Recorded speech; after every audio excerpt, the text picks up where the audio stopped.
पहला सवाल है करके इसमें से आपको सर्वनाम बताना है साथियों, कौन सा शब्द सर्वनाम है। देखिए अगर हम घर की बात करते हैं तो ये सर्वनाम नहीं बल्कि ये संज्ञा है। अच्छा ये कैसी संज्ञा है, तो ये साथियों जातिवाचक संज्ञा है ना, ये जातिवाचक संज्ञा है। उसके अलावा अगर नदी शब्द की बात करें तो ये भी सर्वनाम नहीं बल्कि ये संज्ञा है, और कैसी संज्ञा, जातिवाचक संज्ञा है। और पहाड़ भी एक संज्ञा, जातिवाचक संज्ञा, लेकिन आप शब्द जो है ना ये साथियों आपका सर्वनाम हो जाएगा। सर्वनाम हो जाएगा तो यही आपका आंसर हो जाएगा। अब उसके बाद देखिए अगला सवाल कह रहे कि निम्नलिखित में से किस वाक्य में विशेषण का प्रयोग हुआ है। विशेषण क्या होता है, जैसे कि मैंने मान लीजिए मैंने यहां पर लिखा साथियों मोटा आदमी, मैंने क्या लिखा, मोटा आदमी। अब देखिए आदमी के बारे में कोई कुछ शब्द बता रहा है, आदमी के बारे में ये मोटा शब्द बता रहे, तो मोटा क्या हो जाएगा, विशेषण हो जाएगा। मैंने यहां पर साथियों मान लीजिए लिखा सुंदर इमारत, है ना, क्या लिखी साथियों, सुंदर इमारत, तो इस इमारत के बारे में ये सुंदर शब्द बता रहा है, तो ये सुंदर शब्द क्या हो जाएगा, विशेषण हो जाएगा। तो क्या देखिए इसमें भी कुछ ऐसी ही चीज है कि कोई चीज किसी के बारे में बता रही है, जरूरी नहीं उसकी तारीफ हो, उसकी बुराई भी हो सकती है। देखिए राम जाता है, यहाँ पर ऐसा कोई शब्द नहीं है विशेषण टाइप का।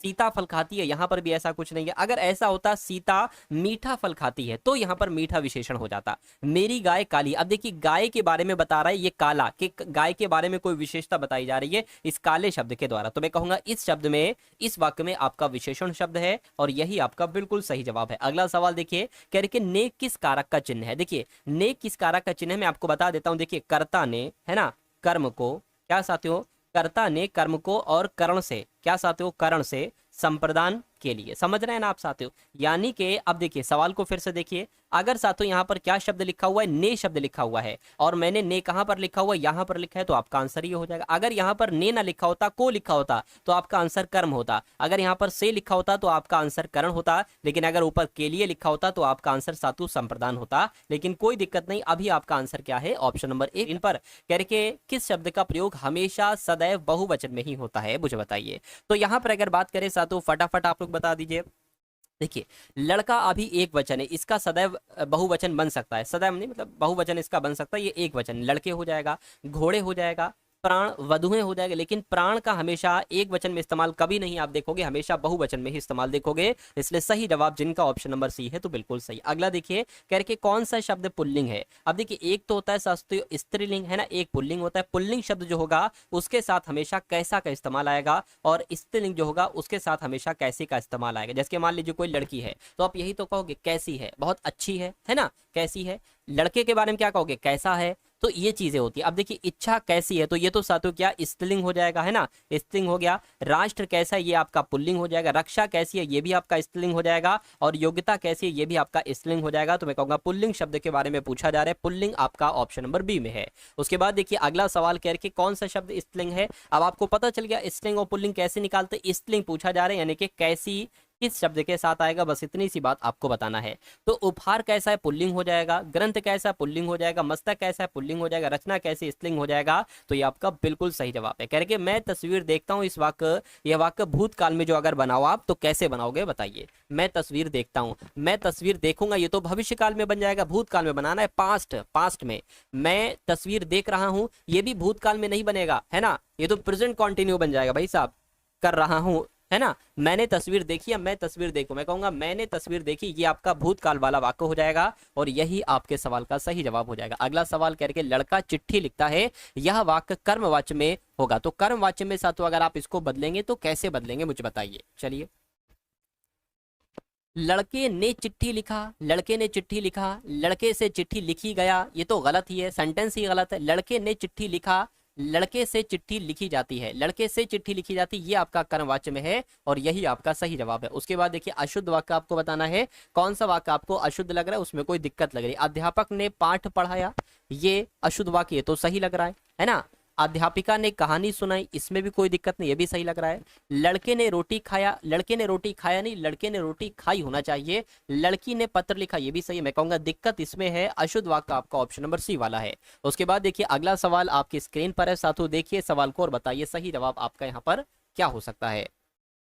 हथियार डालना, इस मुहावरे का मतलब आपसे पूछा जा रहा है जीतना। हथियार डालने का मतलब जीतना थोड़ी ना होता है, आराम लेना भी नहीं होता है, क्रोध करना भी नहीं होता है, हारना होता है कि भाई उसने तो हथियार डाल दिया यानी कि वो तो हार गया। अगला सवाल देखिए, तो साथियों यहाँ पर 10 सवाल हो चुके हैं आपके हिंदी के और 10 सवाल साथियों हम लोग देखेंगे बिहार जीके के, और उसके बाद फिर धीरे धीरे बढ़ते बढ़ते 100 प्रश्नों को पूरे देखेंगे। वैसे ही साथियों 100 प्रश्न मैंने लिए हैं जैसे आपके एग्जाम में आने के चांसेस हैं और पूरी पूरे साथियों चांसेस है। और ये सुपर फास्ट वीडियो है साथियों, इसलिए इस वीडियो को एक बार आप लोग लाइक कर दीजिए और अगर चैनल पर नए हैं साथियों चैनल को भी जरूर सब्सक्राइब आप लोग यहाँ पर कर दीजिए, है ना। चलिए कह रहे कि भौगोलिक क्षेत्रफल की दृष्टि से भारत में बिहार का क्रम क्या है। तो भौगोलिक क्षेत्रफल की दृष्टि से भारत का बिहार में 12वां स्थान है, ये आपको याद रखना है। अगला देखिए, यानी कि सिखों के 10वें गुरु यानी कि गुरु गोविंद सिंह जी का जन्म कहां पर हुआ था। तो इनका जन्म पटना में हुआ था, बिहार की राजधानी पटना में गुरु गोविंद सिंह का जन्म हुआ था। आंसर आपका डी होगा। अगला देखिए, अशोक के जीवन में सबसे अंत में कौन सी घटना घटित हुई थी। तो चंद्रगुप्त मौर्य का राज अभिषेक हुआ था, नहीं। अशोक का राज अभिषेक नहीं। मेगास्थनीज नहीं। अशोक का कलिंग विजय हुआ था।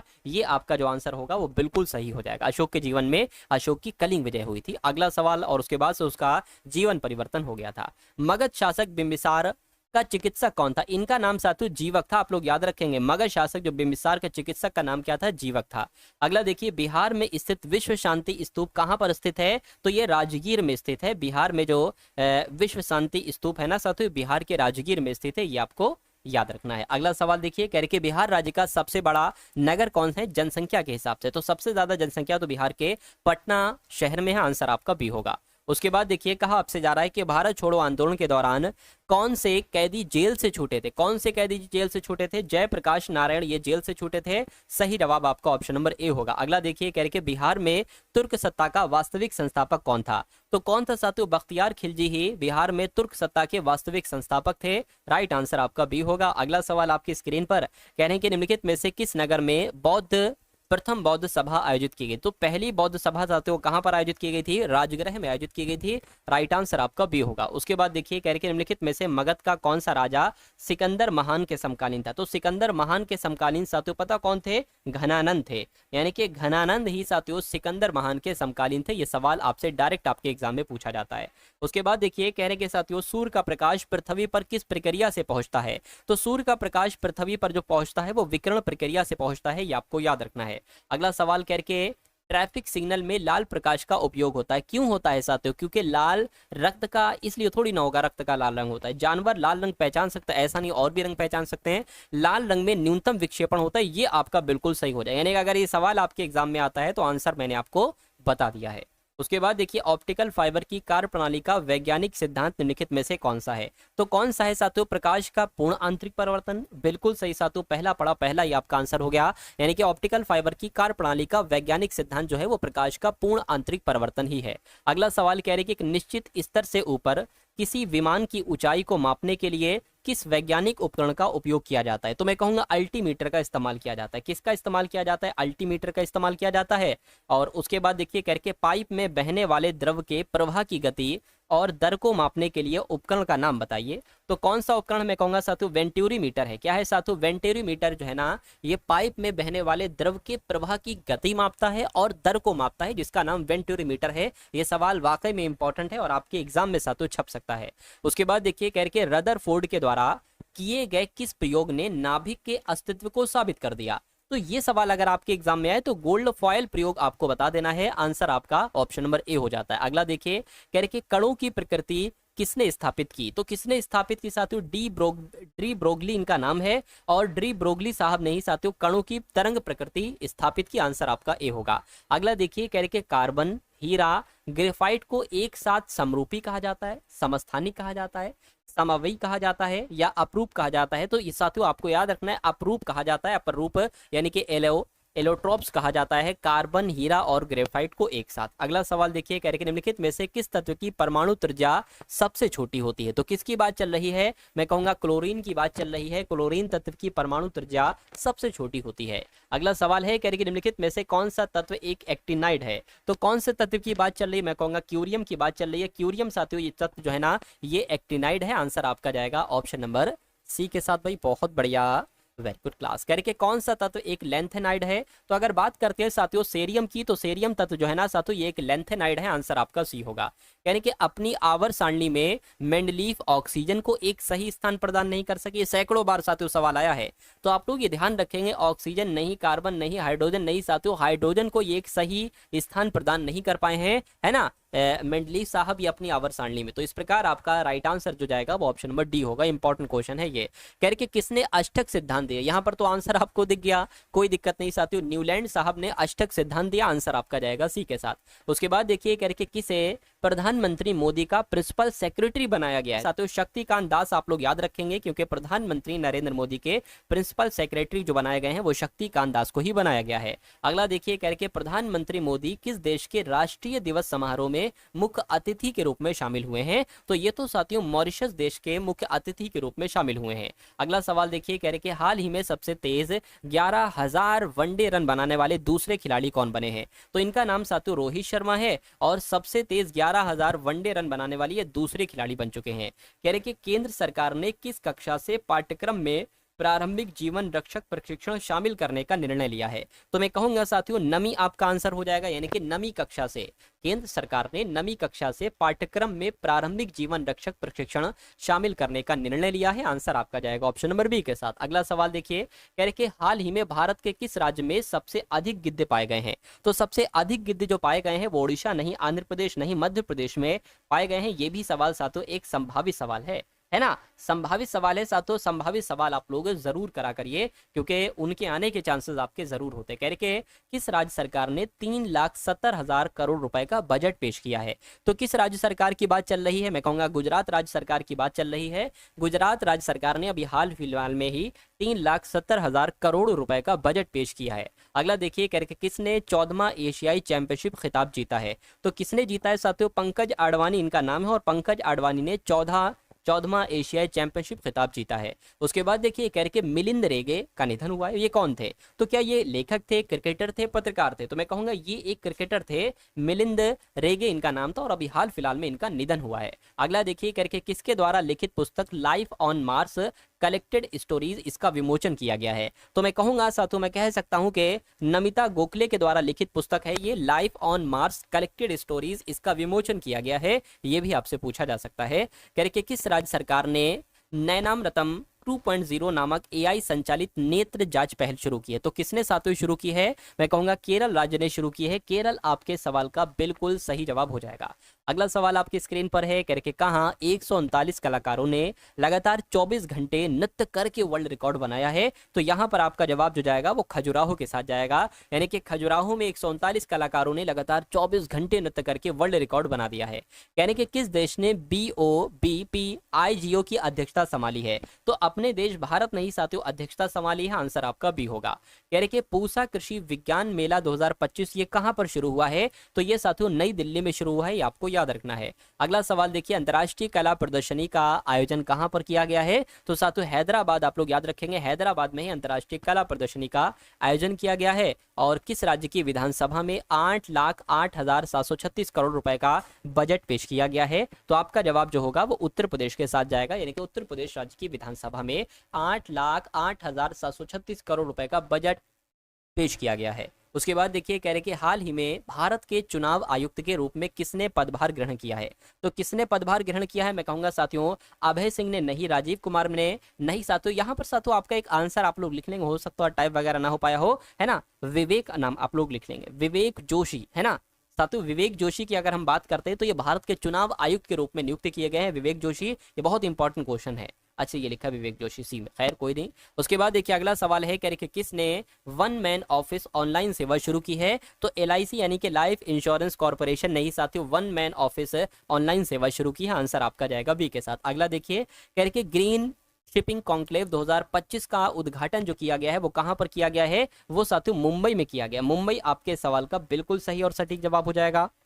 हाल ही में किस राज्य ने 20 फरवरी को अपना 38वां सातों स्थापना दिवस मनाया है, बताइए। तो यहाँ पर अगर बात करें तो आपको ध्यान रखना है, अरुणाचल प्रदेश की अगर बात करते हैं तो साथियों अभी जो 20 फरवरी थी, 20 फरवरी को अपना 38वां स्थापना दिवस मनाया है। उसके बाद देखिए कह रहे कि कौन सी राज्य सरकार अन्न भाग्य के अंतर्गत अतिरिक्त 5 किलो चावल उपलब्ध कराएगी। तो किसकी बात चल रही है, कर्नाटक सरकार की बात चल रही है। कर्नाटक राज्य सरकार अन्न भाग्य के अंतर्गत अतिरिक्त 5 किलो चावल उपलब्ध कराएगी। उसके बाद देखिए अगला सवाल है, आपसे पूछा जा रहा है कि OPEC प्लस में कौन सा देश शामिल हुआ है। तो अभी हाल फिलहाल में साथियों OPEC प्लस में ब्राजील देश शामिल हुआ है। सही जवाब आपका सी होगा। उसके बाद देखिए भारत के लिए सबसे तेज 200 विकेट लेने वाले गेंदबाज कौन बने, तो इनका नाम है मोहम्मद शमी, और मोहम्मद शमी भारत के लिए सबसे तेज 200 विकेट लेने वाले गेंदबाज बन चुके हैं। नेक्स्ट नंबर का सवाल देखिए, कह रहे कि हाल ही में व्यय विभाग में उप सचिव के रूप में किसको नियुक्त किया गया है, तो इनका नाम है साथियों मृत्युंजय श्रीकांतन, और इनको ही व्यय विभाग में उप सचिव के रूप में नियुक्त किया गया है। अगला सवाल देखिए, कह रहे कि किस राज्य की विधानसभा में 8,08,736 करोड़ रुपए का बजट पेश किया गया है,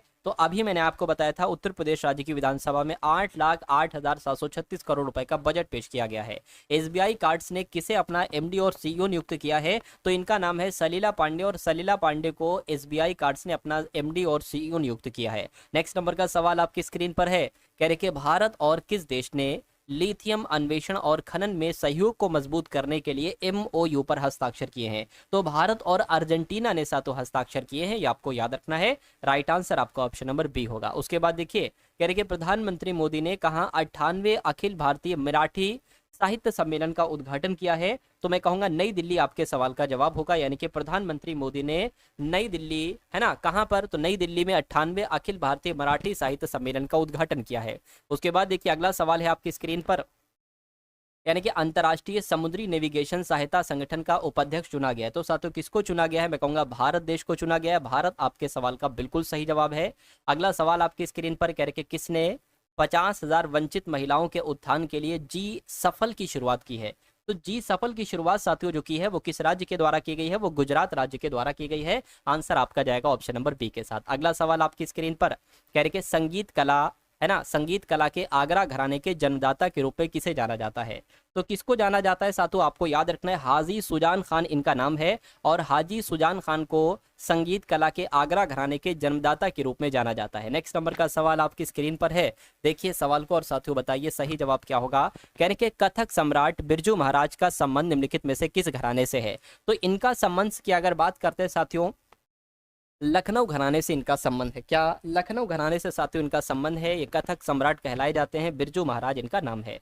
उसके बाद देखिए, अच्छा कह रहे कि हिंदुस्तानी शास्त्रीय गायक भीमसेन जोशी का संबंध निम्नलिखित में से किस घराने से था, तो साथियों ये किराना घराने से था। क्या किराना घराने से था, आंसर आपका जाएगा बी के साथ। उसके बाद देखिए, कह रहे कि कौन सा फूल मणिपुर राज्य का फूल है, तो मणिपुर राज्य का साथियों कौन सा फूल है, मैं कहूंगा शिरुई लिली जो है ना, ये मणिपुर राज्य का फूल है। सही जवाब आपका जाएगा बी के साथ। उसके बाद देखिए अगला सवाल, कह रहे कि सारस कहाँ का राज्य पक्षी है, राजस्थान का, उत्तर प्रदेश का, मध्य प्रदेश का, पश्चिम बंगाल का, तो मैं कहूंगा उत्तर प्रदेश का साथियों ये राज्य पक्षी है, सारस इसका नाम है।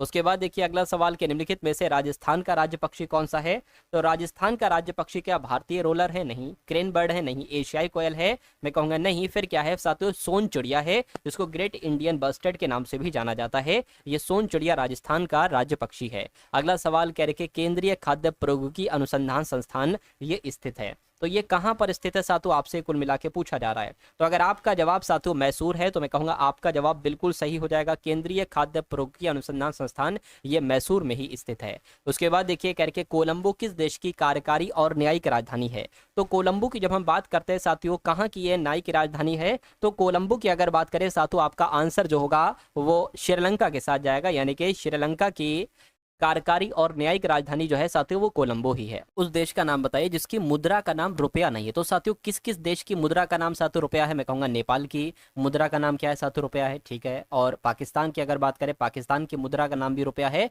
और श्रीलंका की मुद्रा का नाम भी साथियों रुपया है, लेकिन म्यांमार की मुद्रा का नाम रुपया नहीं है। क्या है साथियों, क्यात है। म्यांमार की मुद्रा साथियों क्या है, क्यात है, इसलिए आंसर आपका जाएगा ऑप्शन नंबर डी के साथ। अगला सवाल आपकी स्क्रीन पर है, आपसे पूछा जा रहा है कि श्रीलंकन राष्ट्र की पहली राजधानी कौन सी थी, तो कौन सी थी साथियों, अनुराधापुरा थी। क्या श्रीलंकन राष्ट्र की पहली राजधानी का नाम अनुराधापुरा था। उसके बाद देखिए, महाराजा रणजीत सिंह गोल्ड कप इनमें से किस खेल से संबंधित है, ये कप साथियों किस खेल में दिया जाता है, आपसे पूछा जा रहा है, मैं कहूंगा हॉकी के खेल में दिया जाता है, महाराजा रणजीत सिंह गोल्ड कप। उसके बाद देखिए, मुरुगप्पा गोल्ड कप किस खेल से संबंधित है, तो ये साथियों हॉकी के क्षेत्र में दिया जाता है, मुरुगप्पा गोल्ड कप। अगला देखिए, कह रहे कि टू स्टेट्स के लेखक कौन है, तो टू स्टेट्स के लेखक की अगर हम बात करते हैं साथियों, तो चेतन भगत आप लोग याद रखेंगे। टू स्टेट्स के लेखक कौन है साथियों, चेतन भगत है, आंसर आपका जाएगा ए के साथ। अगला सवाल कह रहे कि बिकमिंग शीर्षक पुस्तक के लेखक कौन है? तो इस पुस्तक के लेखक साथियों कौन है? मिशेल ओबामा है। कौन है साथियों? मिशेल ओबामा है। आंसर आपका जाएगा ऑप्शन नंबर बी के साथ। अब अगला सवाल देखिए आपकी स्क्रीन पर है, कह रहे कि किस पूर्व प्रधानमंत्री ने चेंजिंग इंडिया पुस्तक लिखी थी? तो चेंजिंग इंडिया नामक पुस्तक साथियों किसके द्वारा लिखी गई थी, ये आपसे यहाँ पर पूछा जा रहा है, बताइए। तो अगर आपका जवाब, सवाल की अगर बात करें कि जवाब आपका क्या होगा, मनमोहन सिंह आपका जवाब है, तो आपका जवाब बिल्कुल करेक्ट है। अगला देखिए, सबसे पुराना वेद साथियों कौन सा है? सबसे पुराना वेद साथियों ऋग्वेद है। आंसर आपका क्या होगा? ऑप्शन नंबर डी होगा। उसके बाद देखिए, कह रहे कि धनुर्वेद यजुर्वेद का उपवेद है, इसका संबंध किससे है? क्या चिकित्सा से है, वास्तुकला से है, कला संगीत से है, युद्ध कौशल से है? मैं कहूंगा युद्ध कौशल से साथियों इसका संबंध है। उसके बाद देखिए, वेदों का इनमें से कौन सा अंग जटिल शब्दों के अर्थ एवं व्याख्या के लिए प्रसिद्ध है? तो यहाँ पर अगर बात करें साथियों, निरुक्त आपके सवाल का जो होगा वो बिल्कुल सही और बिल्कुल सटीक जवाब हो जाएगा भाई। बहुत बढ़िया, वेरी गुड क्लास। तो साथियों 80 सवाल जिस टाइप के आपके एग्जाम में आने को है वैसे मैंने आपको करा दिए। अब 10 सवाल साथियों मैथ के मैं आपको कराऊंगा, तो इन मैथ के साथियों 10 सवाल को आप लोग देखिए, क्योंकि ये सबसे टॉप लेवल के 10 सवाल मैं आज की इस वीडियो में लेकर आया हूँ। देखिए यहाँ पर कहा गया है, अनुपात आपको दे रखा है, जैसे कि 5:3 का अनुपात है, उसी प्रकार 7:5 का अनुपात है और 6:4 का अनुपात है। इसका अवरोही क्रम आपको बताना है, यानी कि साथियों आपको बताना है 5/3 और 7/5 और साथियों 6/4 में कौन सा सबसे बड़ा है, फिर उससे छोटा कौन सा है, फिर उससे छोटा कौन सा है। अगर हम साथियों इसकी बात करते हैं, किसकी? पहले वाले की साथियों अगर हम बात करें, इसको कैसे आप कट करोगे? 3 एकम 3, 3 एकम 3, ये एक यहाँ पर लिख लिया। 2 बचा ना, 2 बचा साथियों, तो पॉइंट लगाया मैंने, 0 बढ़ा लिया, पॉइंट लगाया मैंने, 0 बढ़ा लिया। 3 छंग 18 हो गया, ठीक है, 3 छंग 18 हो गया। फिर 2 बचा, फिर मैंने पॉइंट लगा, 0 बढ़ा, फिर से साथियों 3 छंग 18 हो गया। तो इसका तो मान ये निकल आया, ठीक है, कोई दिक्कत नहीं। अब इसकी अगर साथों हम लोग बात करते हैं, इसको देखिए, इसका देखिए 5 एकम 5, 5 एकम 5, एक यहाँ पर मैंने लिख लिया। 2 बचा और 5 चौका आपका 20 हो जाएगा, यानी कि इसका क्या निकला? इसका 1.66 निकला और इसका 1.40 निकला। कोई दिक्कत नहीं, इसको लिख सकते हैं। अब इसको देख लीजिए, 4 एकम 4 है ना, एक लिख लिया, 4 एकम 4 हो गया। 2 बचा, पॉइंट लगाया और 0 यहाँ पर बढ़ा ले, 4 पंजे 20 हो जाए। तो यहाँ पर साथियों क्या निकला? 1.5 निकला। तो आपसे पूछा ही जा रहा है सबसे बड़ा कौन सा है, फिर उससे छोटा, फिर उससे छोटा, फिर उससे छोटा। सबसे बड़ा ये है 1.66, तो सबसे बड़ा ये है, तो ये लिख लीजिए। उससे बड़ा क्या है? 1.5 है, 1.4, 1.5 है, तो फिर साथियों ये आ जाएगा और उसके बाद 7/5 आ जाएगा। तो ये साथियों क्रम चलेगा, और ऐसा क्रम कहाँ पर लिखा हुआ है? 5/3, 6/4, 7/5, ऐसा ऑप्शन नंबर सी में लिखा हुआ है। ये इसका मतलब होता है जिधर 2 मुंह है ना, वो साथियों बड़ा नंबर है। चलिए अगला सवाल साथियों आपके स्क्रीन पर है, इस सवाल को भी देखिए और बताइए सही जवाब आपका क्या होगा। कह रहे कि 2 साझेदार हैं, ए हैं और बी हैं, ठीक है भैया, 2 साझेदार यहाँ पर मान लेते हैं। ए की बात चल रही है और साथियों बी की बात चल रही है। कह रहे कि ये क्रमशः 6,000 और 8,000 रुपए पूंजी का निवेश करते हैं, यानी कि एक व्यापार करते होंगे, उसमें ए लगाता है 6,000 रुपए और बी लगाता है साथियों 8,000 रुपए। कह रहे कि उनको लाभ जो होता है साथियों वो 5600 रुपए का लाभ होता है। तो कह रहे कि ए को कितना लाभ हुआ, ए का हिस्सा कितना होगा, ये आपसे पूछा जा रहा है लाभ। अब देखिए, अब उन्होंने जितनी जितनी धनराशि लगाई है ना, जितनी जितनी धनराशि, उसी के अनुपात में उनको लाभ मिलेगा। अगर धनराशियों का अनुपात की अगर हम बात करें तो 2 से कटेगा 3:4 हो जाएगा, यानी कि इस अनुपात पे उन्होंने पूंजी लगाई है तो इसी अनुपात में उनको लाभ मिलेगा। यानी कि अगर ए को 3 लाभ मिलेगा तो बी को 4 लाभ मिलेगा। अब टोटल लाभ यहाँ पर सातों दे रखा है 5600 टोटल लाभ है। ए का लाभ पूछा जा रहा है, ए का लाभ सातों 3 है और नीचे इन दोनों का योगफल आ जाएगा, 3 4 7 होता है। अब इसको कैलकुलेट कर लीजिए, आपको मालूम पड़ जाएगा ए का हिस्सा कितना है, लाभ 7 7 49, 7 8 56 हो जाएगा, है ना। 3 आ गया तो कितना, 800, 3 कितना होता है साथियों 2400 होता है, यानी कि 2400 साथियों ए को लाभ होता। अब अगर साथियों यहाँ पर बी का लाभ पूछा जाता तो इस 3 की जगह 4 रख देते आप, तो यहाँ पर 4 आ जाता, तो 4 8 32, यानी कि 3200 साथियों किसका, बी का लाभ हो जाता। अब आप इनको अगर जोड़ोगे 2400 3200 तो पता कितना आएगा साथियों, तो आपका कितना आ जाएगा, 5600 आ जाएगा। ये देखिए 5600 यहाँ पर लिखा हुआ है। उसके बाद देखिए अगला सवाल साथियों आपके स्क्रीन पर है, देखिए सवाल को और बताइए सही जवाब आपका यहाँ पर क्या हो सकता है। देखिए क्या कहा जा रहा है साथियों, ध्यान से देखिएगा। कहने के ए बी सी एक काम को 6 12 24 दिन में करते हैं, यानी कि ए की अगर बात करें साथियों 6 दिन में करता है, बी उसी काम को 12 दिन में करता है और सी उसी काम को 24 दिन में करता है। कह के तो वे एक साथ मिलकर अगर काम करे तो कितने दिन में साथियों पूरा कर पाए। एक ऐसा नंबर ले लेंगे जो कि इन तीनों नंबर से साथियों कट जाए, तो 24 नंबर वो ले लेते हैं, है ना। 6 चौक 24, 12 दूना 24, 24 एकम 24। अब देखिए ए करता है डेली 4 काम, बी करता है डेली 2 काम, सी करता है डेली 1 काम। तो कहने के तीनों मिलकर अगर काम करें, और ये 24 नंबर क्या होगा, ये टोटल काम होगा। अगर टोटल काम 24 है और तीनों मिलकर 4 2 6 7 डेली काम कर रहे हैं, तो ये काम कितने दिन में निपट पाएगा? कैलकुलेट करा लीजिए। 7 3 21 हो जाएगा, बचेगा 3, यानी कि 3 सही 3/7 दिन कहाँ पर लिखा हुआ है?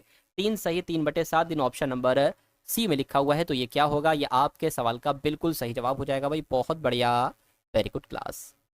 उसके बाद देखिए अगला सवाल है करके वो छोटी से छोटी संख्या बताइए जिसे 5474 में जोड़ने पर प्राप्त संख्या 3 से 4 से 6 से और 8 से पूरी तरीके से साथियों विभाजित हो जाए। तो साथियों अगर इस टाइप का कभी भी सवाल आपके एग्जाम में आता है तो आप क्या करेंगे? आप इन नंबर्स का एलसीएम निकालेंगे, है ना। 3 का, 4 का, 6 का और 8 का आप क्या निकालेंगे साथियों? एलसीएम निकालेंगे। तो सबसे पहले ये काम करिए, है ना। 2 दूना 4 हो जाएगा, 2 3 6 हो जाएगा, 2 चौक 8 हो जाएगा। फिर से 2 से कटेगा साथियों, तो 2 एकम 2 और 2 दूना 4। अब एक बार फिर से 2 से कटेगा, हो जाएगा, और फिर साथियों 3 से कटेगा। तो एलसीएम कितना निकला साथियों? इसका एलसीएम की अगर हम बात करें तो 2 दूना 4, 4 दूना 8, 8 3 आपका 24 हो जाएगा। तो कुल मिला के एलसीएम कितना निकला साथियों? एलसीएम कितना निकला? एलसीएम तो यहाँ पर कितना निकला साथियों? 24 यहाँ पर एलसीएम निकला, है ना। 24 यहाँ पर क्या निकला? एलसीएम निकला। अब साथियों हमें क्या करना पड़ेगा? इस नंबर को साथियों काटना पड़ेगा 24 से। तो इस नंबर को साथियों विभाजित करने की कोशिश करते हैं। 5474 को, है ना, 24 से साथियों यहाँ पर करने की कोशिश करते हैं। चलिए अब देखिए 24 दूना कितना होता है साथियों? 48 होता है। तो 48 यहाँ पर आ जाएगा। ये 14 में से 8 जाएगा तो कितना बचेगा? 6 बचेगा। यहाँ पर कुछ नहीं बचेगा। अब 7 यहाँ पर ले लेंगे। अब 24 दूना तो 48 होता है, 24 दूना 48 आएगा, 3 ज़्यादा हो जाएगा, तो 48 यहाँ पर आ जाएगा, है ना। अब यहाँ पर साथियों 67 में से 48 जाएगा तो कितना बचेगा? 19 बचेगा। ये 4 बचा, ये 4 साथियों यहाँ पर आ जाएगा। और है ना, अब इतनी बात साथियों क्या समझ में आ गई आपकी? ठीक है, चलिए कोई दिक्कत नहीं। अब 24 की किससे गुणा करें कि 194 हो जाए? देखिए अगर 24 की 10 से करेंगे तो 240 हो जाएगा। अगर 24 की 8 से गुणा करके देखिए साथियों 4 अट्ठे 32 हो जाएगा, 8 दूना 16 और 19 यानी कि 192 हो जाएगा साथियों। यहाँ पर कितना, एक तरीके से अगर बात करें 24 अट्ठे 192, और बचा क्या साथियों? 2 बचा। यानी कि कहने का मतलब साथियों ये है कि वो छोटी छोटी संख्या ज्ञात कीजिए जिसे इतने में जोड़ने पर, यानी कि अच्छा, यानी कहने का मतलब है साथियों इसमें जोड़ दें। तो अगर मैं कहूंगा साथियों यहाँ पर कितना जोड़ दें साथियों? अगर हम 22 जोड़ दें, क्यों? क्योंकि साथियों यहाँ पर 2 एक्स्ट्रा आ रहा है ना, 2 एक्स्ट्रा आ रहा है और हमें 24 लाना है। तो इसमें हमें 22 और 2 24 हो जाएगा, है। तो साथियों अगर हम इसमें 22 नंबर जोड़ देते हैं तो ये संख्या 3 से 4 से 6 से और 8 से पूरी तरीके से विभाजित हो जाएगी। इसलिए आंसर आपका जो जाएगा वो ऑप्शन नंबर सी हो जाएगा। तो कुल मिला के 24 में से साथियों ये 2 घटेगा, 22 आ जाएगा और 22 आपका आंसर हो जाएगा। उसके बाद देखिए साथियों अगले नंबर का सवाल आपकी स्क्रीन पर है। इस सवाल को देखिए साथियों और आप लोग मुझे बता दीजिए कि आपके सवाल का जवाब क्या होगा। कह रहे कि ए बी का 2 गुना है। तो जैसे जैसे कह रहे हैं साथियों वैसे वैसे आप करते जाइए, है ना। ए जो है ना बी का 2 गुना है, तो अगर साथियों ए 2 है तो बी क्या हो जाएगा? 1 होगा। उसके बाद कह रहे कि बी जो है ना डी का आधा है, तो बी और डी का अनुपात यहाँ पर रख लेते हैं साथियों। बी डी का आधा है ना, डी का आधा है। अगर डी 2 होगा तो बी 1 होगा, यानी कि बी आधा होगा। उसके बाद साथियों डी और सी का अनुपात बताया गया, डी सी का 3 गुना है। डी जो है ना साथियों ये सी का 3 गुना है, तो अगर डी 3 है तो साथियों सी क्या हो जाएगा? 1 हो जाएगा। अब यहाँ पर कह रहे कि ए और ए जो है ना ये डी का कितने गुना है, यानी कि हमें ए और डी का अनुपात निकालना है। तो बहुत दिक्कत, कोई दिक्कत नहीं है साथियों, इसमें हम निकाल सकते हैं ए बी और बी डी। कभी भी ऐसा देखिए अगर यहाँ पर होता क्या सी ए बी और बी सी तो अनुपात निकलता ए अनुपात बी अनुपात सी का, लेकिन यहाँ पर है ए और बी डी, तो अनुपात किसका निकलेगा साथियों? ए अनुपात बी अनुपात डी का अनुपात निकलेगा। हमें कोई मतलब भी नहीं सी से, क्योंकि हमें ए और डी का अनुपात निकालना है ना। तो देखिए इसको ऐसे कैलकुलेट कराएंगे, 2 एकम 2, 2 ए हो जाएगा, 1 एकम 1, 1 बी जो है ना वो 1 हो जाएगा, फिर 2 यहाँ पर आ जाएगा, 2 एकम 2 गुणा होगी। तो ये ए अनुपात बी अनुपात डी निकल चुका है। तो करके ए का डी कितने गुना है? तो ए का डी कितने गुना है साथियों? अगर इसको कट करेंगे तो 1 अनुपात 1 ही आ जाएगा। तो मैं कह सकता हूं साथियों कितने गुना है? 1 गुना ही तो है, तो 1 गुना है साथियों, 1 गुना आपके सवाल का बिल्कुल सही और सटीक जवाब हो जाएगा। उसके बाद देखिए अगला सवाल साथियों आपकी स्क्रीन पर है। इस सवाल को देखिए और बताइए कैसे क्या इसका साथियों सोल्यूशन यहाँ पर निकल सकता है। कहने के छात्रों के एक समूह में 15 ने अंग्रेजी को चुना है, 15 स्टूडेंट ने अंग्रेजी को चुना है और 10 लोगों ने हिंदी को चुना है। 5 छात्र दोनों भाषाओं का अध्ययन कर रहे हैं, कितने विद्यार्थी केवल अंग्रेजी पढ़ रहे हैं? ये आपसे यहाँ पर पूछा जा रहा है। देखिए अगर यहाँ पर अगर हम लोग बात करें, मान लीजिए साथियों ये क्या, ये इंग्लिश वाले बच्चे हो गए, है ना, इंग्लिश वाले बच्चे हो गए। और 15 ने अंग्रेजी चुना है, 15 लोगों ने साथियों ये अंग्रेजी वाले हैं। और अगर बात करें साथियों 10 ने हिंदी को चुना है, मान लीजिए साथियों यहाँ पर हम एक गोला बनाएंगे, ये हिंदी वाले हो जाएंगे। यानी कि 5 छात्र दोनों भाषाओं का अध्ययन कर रहे हैं, मान लीजिए 5 छात्र जो है ना वो हम यहाँ पर बनाएंगे, है ना, 5 छात्र इंग्लिश भी पढ़ना है हिंदी भी पढ़ना है। तो अगर मैं आपसे कहूँ देखिए 15 टोटल इंग्लिश पढ़ रहे तो यहाँ पर 10 ही तो आएंगे, 10 + 5 15 हो जाएगा। उसके बाद कह रहे कि 10 ने हिंदी को चुना, 10 ने यानी कि हिंदी को चुना, तो 5 हम यहाँ पर लिखेंगे, 5 ये होगा 5 ये होगा, और 5 लोग इंग्लिश भी पढ़ रहे हैं हिंदी भी पढ़ रहे हैं। कह रहे कि कितने विद्यार्थी केवल अंग्रेजी पढ़ रहे हैं, तो केवल अंग्रेजी कितने लोग पढ़ रहे हैं साथियों, ये आपसे पूछा जा रहा है, बताइए। तो केवल कितने विद्यार्थी केवल अंग्रेजी पढ़ रहे हैं, अंग्रेजी केवल, देखिए अब यहाँ पर ये 10 नंबर वाला हम लेंगे, क्यों, क्योंकि सिर्फ अंग्रेजी पढ़ रहे हैं, मैं कहूँगा सिर्फ और सिर्फ 10 छात्र, 15 इसको नहीं ले सकते क्योंकि ये तो हिंदी भी पढ़ना है ना। अगर पूछा जाता केवल कितने हिंदी पढ़ रहे हैं तो 5 आप लिखते, लेकिन आंसर आपका 10 हो जाएगा, 10 जिनका आंसर है तो बिल्कुल सही हो जाएगा। अगला सवाल साथियों आपकी स्क्रीन पर है, देखिए सवाल को और बताइए सही जवाब क्या हो। कह रहे कि 14 सेंटीमीटर और 7 सेंटीमीटर की त्रिज्याओं वाले 2 संकेंद्रित वृत्तों के बीच घिरे छल्ले जैसे आकार वाले क्षेत्र का क्षेत्रफल का मान आपसे यहाँ पर पूछा जा रहा है ना। चलिए, यानी कि 14 सेंटीमीटर दो साथियों है, दो एक तरीके से वृत्त होंगे, एक की त्रिज्या कितनी होगी साथियों 7 और दूसरे की कितनी है यहाँ पर लिखी हुई है 14 सेंटीमीटर। त्रिज्याओं वाले 2 संकेंद्रित वृत्तों के बीच घिरे छल्ले जैसे आकार वाले क्षेत्र का क्षेत्रफल का मान आपसे यहाँ पर कुल मिला के पूछा जा रहा है। एक त्रिज्या है 14, एक त्रिज्या है 7, है ना। चलिए, तो यहाँ पर अगर बात करें साथियों, देखिए आपको पता है कि वृत्त का क्षेत्रफल कितना होता है, πr² होता है, πr² इधर आ जाएगा और इसका क्या हो जाएगा πr²। इन दोनों का डिफरेंस निकालना है, क्या निकालना है साथियों, डिफरेंस निकालना है। तो इसको देखिए, है ना, अगर बात करते हैं साथियों इसकी, तो ये तो 22/7 आ जाएगा, और ये कितना हो जाएगा साथियों 14 × 14 हो जाएगा। और इसकी अगर बात करें 22/7, और ये कितना हो जाएगा 7 × 7 हो जाएगा। एक 7 से ये 7 कैंसिल, 22 की 7 से साथियों गुणा कराओगे 154 आ जाएगा। और इसको अगर कट करें साथियों ये 2 आ जाएगा, 14 दूना 28, 28 और 22 साथियों कितना हो जाएगा, है ना 616 हो जाएगा। तो 616 में से 154 जाएगा, कितना बचेगा, क्या 616 में से 154 जाएगा, कितना बचेगा 2, है ना, और 11 हो जाएगा, ये 6 और ये 5 हो जाएगा 4, यानी कि 462 बचेगा। तो 462 सेंटीमीटर स्क्वायर ये क्षेत्रफल का मान हो जाएगा साथियों। आंसर आपका ऑप्शन नंबर सी होगा। उसके बाद देखिए अगले नंबर का साथियों सवाल आपकी स्क्रीन पर है, कह के प्रथम 8 विषम प्राकृतिक संख्याओं का माध्य कितना होगा, बताइए।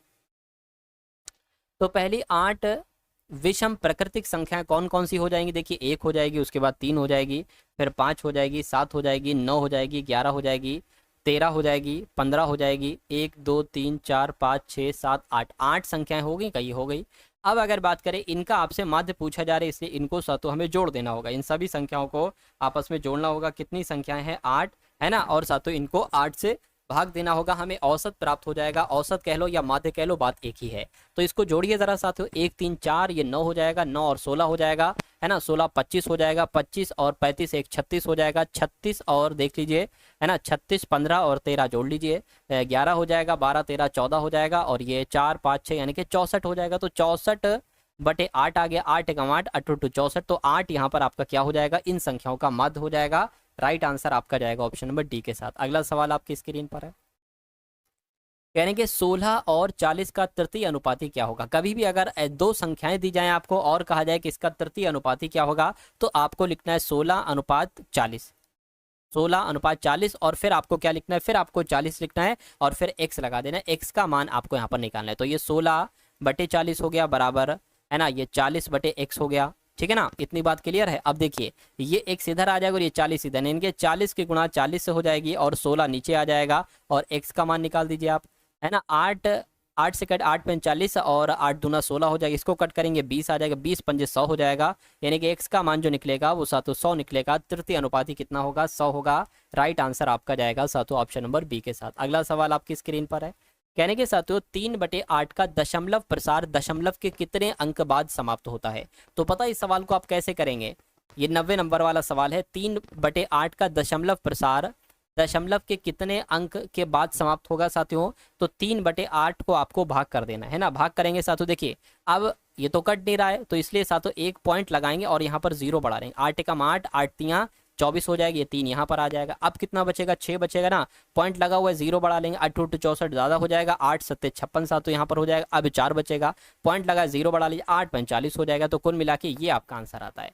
अब पूछा जा रहा है कि दशमलव प्रसार के, दशमलव यानी कि ये पॉइंट, दशमलव प्रसार के कितने अंक के बाद समाप्त हुआ है, तो कितने अंक के बाद समाप्त हुआ, 1 2 3, 3 अंक के बाद समाप्त हुआ है, तो इसलिए जवाब आपका 3 के साथ जाएगा, 3 आपका राइट आंसर है। अगला सवाल देखिए, तो अब आपके सामने साथियों 51 से 100 तक इंग्लिश के क्वेश्चंस स्टार्ट हैं, है ना। इन सभी क्वेश्चंस को आप लोग देखिए, चेक करिए कितने क्वेश्चन आपके बिल्कुल सही होते हैं। यानी कि select the option that can be used as one word substitution for the given groups of word, यानी कि ए डीप सीटेड फीलिंग और एवर्जन, है ना। तो इसको सातों एक तरीके से क्या कहा जाएगा, ए deep seated feeling of aversion. इसको सातों कहीं ना कहीं हम एंटीपैथी कहेंगे। एंटीपैथी का मतलब सातों क्या होता है, एक तरीके से जिसे आप बहुत नफरत करते हैं, घृणा करते हैं, उसको एक तरीके से एंटीपैथी कहा जा सकता है। अगला क्वेश्चन देखिए साथियों, इनकरेक्टली स्पेल्ड वर्ड, कौन से वर्ड की स्पेलिंग आपको यहाँ पर साथियों गलत लग रही है, ये आपको साथियों मुझे बताना है। चलिए देखिए, फ्यूटाइल की स्पेलिंग बिल्कुल सही है साथियों, है ना, और फ्यूचर की भी स्पेलिंग बिल्कुल सही है, फ्यूरेंस की भी स्पेलिंग सही है। फर्टाइल की स्पेलिंग सही नहीं, FE होना चाहिए, FERTILE, है ना, ये होना चाहिए। और इसका मतलब क्या होता है साथियों, इसका मतलब होता है उपजाऊ, इसका मतलब क्या होता है, उपजाऊ होता है। उसके बाद देखिए साथियों, अगला सवाल कह रहे हैं कि यहाँ पर भी वही वन वर्ड सब्स्टिट्यूशन आपको बताना है, नॉट ईजिली एक्साइटेड और अपसेट। क्या साथियों, नॉट ईजिली एक्साइटेड और अपसेट, इसका मतलब साथियों क्या होता है, फटाफट आप लोग बता दीजिए। चलिए, तो इसके लिए आंसर आपका प्लेसिड हो जाएगा, प्लेसिड आपका इसलिए आंसर हो जाएगा। अगला क्वेश्चन देखिए आप लोग, कह रहे हैं कि animal living in the sea only, animal living in the sea only, उसके लिए एक शब्द क्या होगा, उसके लिए साथों एक वर्ड आपका मैराइन हो जाएगा। क्या हो जाएगा, मैराइन आपके यहाँ पर बिल्कुल सही जवाब हो जाएगा, है ना। जो लोग सी, सागर वगैरह में जो लोग रहते हैं, लोग नहीं बल्कि जो एनिमल्स लोग रहते हैं उसको मैरीन कहा जाता है, समुद्री ये लोग होते हैं। उसके बाद देखिए, इनकरेक्टली स्पेल्ड वर्ड की अगर बात करें, तो इसमें से कौन से वर्ड की स्पेलिंग आपको गलत लग रही है साथियों, मुझे बताइए। देखिए, प्रोक्यूर की स्पेलिंग सही है ना। उसके अलावा साथियों अगर बात करें, मैसेक्र की स्पेलिंग सही है, उसके अलावा इसकी स्पेलिंग गलत है, मीडियोक्र हो जाना चाहिए, है ना। यहाँ पर एच साथियों नहीं आना चाहिए, स्पेलिंग गलत हो जाएगी, तो यही आपका राइट आंसर हो जाएगा। अगला देखिए, select the most appropriate antonym of the given word, यानी कि इमर्ज की अगर बात करें, इमर्ज का आपको सातों एंटोनिम्स बताना है। इमर्ज की अगर बात करें, इमर्ज का मतलब क्या होता है, सामने आना, और इसका एंटोनिम्स क्या हो जाएगा सातों, डिसअपियर होना, यानी कि गायब हो जाना। तो इमर्ज का एंटोनिम सातों डिसअपियर हो जाएगा। अगला सवाल सातों आपके स्क्रीन पर कह रहे, ए डॉग्स लाइफ, डॉग्स लाइफ का बड़ी मुश्किल जीवन होता है, उसको कहा जाता है साथियों डॉग्स लाइफ, यानी कि इसको कहा जाएगा ए माइजरेबल लाइफ। आंसर आपका सी होगा। नेक्स्ट क्वेश्चन देखिए आप लोग, कह रहे रिग्रेट का एंटोनिम्स आपको बताना है। रिग्रेट की अगर हम बात करें, तो दुख है, मुझे इस बात का रिग्रेट है, कहते नहीं है, तो साथियों इसका एंटोनिम्स क्या हो जाएगा, इसका एंटोनिम्स साथियों हो जाएगा कंटेंटमेंट हो जाएगा। इसका एंटोनिम्स आंसर आपका जाएगा साथियों ऑप्शन नंबर ए के साथ। चलिए अगला सवाल देखिए, कहने के यहाँ पर अगर साथियों बात करें करके, फिल इन द ब्लैंक्स आपको बताना है, खाली जगह में कौन सा वर्ड आएगा। I he handle to find a second hand book in a shop, I manage to find a, I train achieved, तो क्या अचीव्ड क्या आएगा साथियों, यहाँ पर मैनेज्ड आएगा, यानी कि he manage to find a second hand book in a shop. अगला देखिए, यहाँ पर अगर बात करें करके, select the most appropriate option that can substitute the underline word in the given sentence. तो यहाँ पर अंडरलाइन की अगर बात करें, तो फ्रीक्वेंसी यहाँ पर साथों एक अंडरलाइन है ना। India's secularism and frequency serve as a role model to other developing countries. तो यहाँ पर आपको बताना है साथियों क्या आ सकता है, बताइए। फ्रीक्वेंसी नहीं आएगा, डेमोक्रेसी यहाँ पर आना चाहिए। डेमोक्रेसी कहाँ पर लिखा हुआ है, ऑप्शन नंबर डी में लिखा हुआ। दोस्तों ये वीडियो आप लोगों को कैसी लगी कमेंट बॉक्स में ज़रूर बताएं और वीडियो को अपने दोस्तों तक शेयर करना ना भूलें।